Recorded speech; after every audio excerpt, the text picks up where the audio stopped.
Friends, Americans, taxpayers, lend me your ears. We've all dreamt of telling the IRS where they can stick their tax forms, haven't we?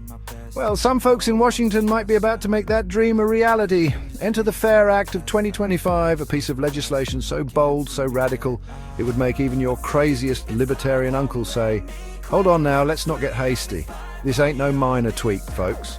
This is a full-blown gutting of the income tax system, IRS included. Gone." Now, before you start fantasizing about that yacht you can't afford, let's break down exactly what this wild plan entails. The FAIR Act, if passed, would abolish the income tax entirely.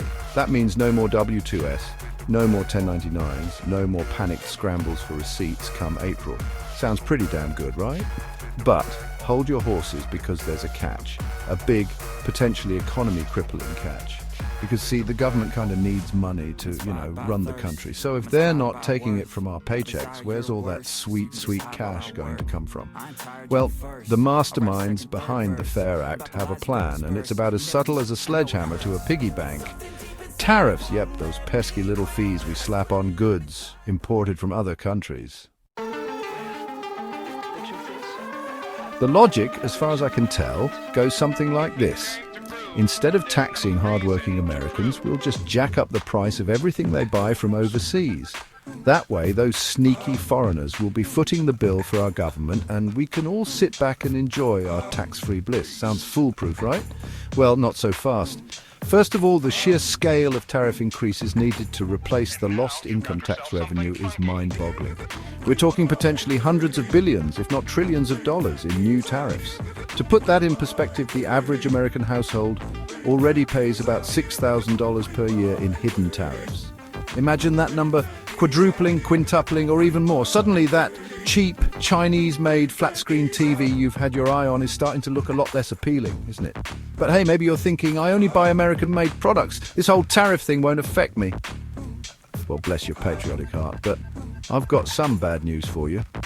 Even if you're the most flag-waving, bald eagle-loving patriot this side of the Mississippi, you're still going to feel the burn from these tariffs. See, it's not just about the final products. A lot of those American-made goods rely on components and raw materials sourced from other countries. So when those imports get hit with massive tariffs, guess what? The cost of producing everything in America goes up, and those price hikes get passed right along to you, the consumer.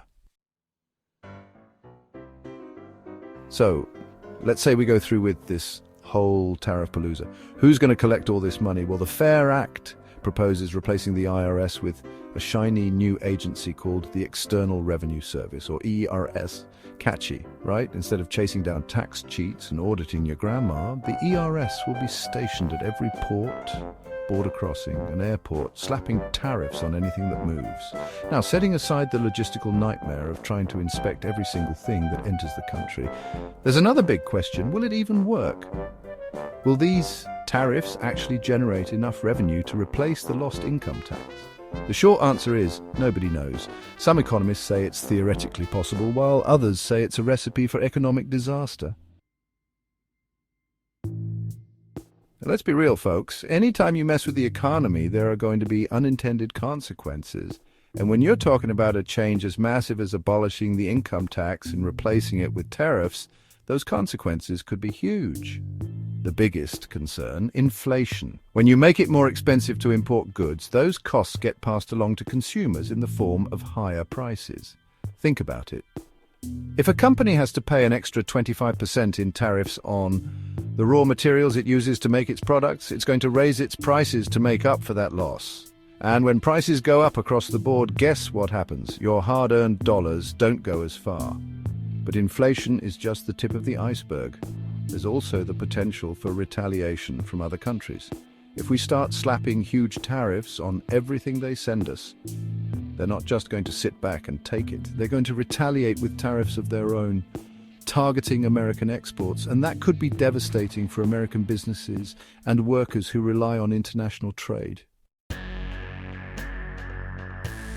So, what's a financially responsible American to do in these uncertain times? Well, my friends, the first piece of advice is this.